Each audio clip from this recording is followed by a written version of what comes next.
Hey guys, it's JCube, and in this video, we're going to be learning an algorithm to help with partial edge control.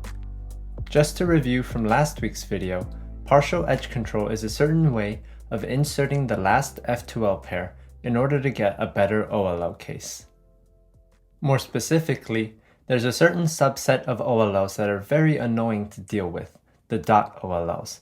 The algorithms for the dot OLLs are often difficult to memorize, and if you do 2-look OLL, then you can't right away do the hook or the bar shape algorithm. So if we go back in time to the last F2L pair and insert it a certain different way, then we get a better OLL case. This was covered in last week's video.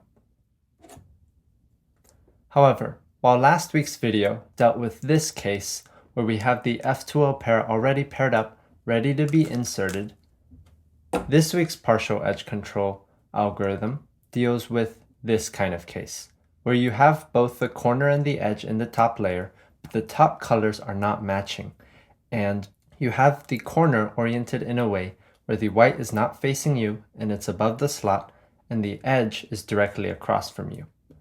From here, you would normally insert with this algorithm, R, U, R prime, or for the mirror version of that, L prime, U prime, L.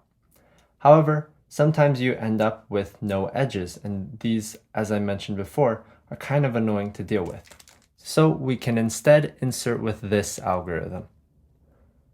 R prime, D prime, wide R, U, wide R prime, D, R2, U, R prime. And as you can see, that doesn't just get us 2 edges, but it actually solves all of the edges for us. And from there, we can do the easier OLL case and finish off the solve more smoothly. And it's pretty much the same for the left insert.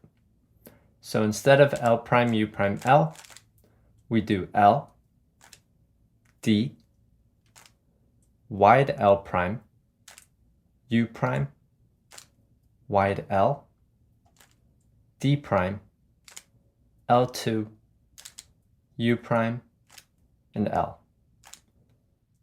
And just to leave you guys with one more quick tip, algorithms are often best memorized if you split it up into groups of moves. So for example, with this insert algorithm, you can think of it as R prime, D prime, and just group those together, R prime, D prime. And then group the next 2, 3, or 4 moves together, wide R, U, wide R prime, and just group that together, and then D, R2, and finally U, R prime. And if you think of algorithms in these little tiny chunks and memorize each chunk at a time, then algorithms become much easier to memorize. But that's all I've got for today. I hope that this helps you guys improve the efficiency of your OLLs, and I'll see you guys next time.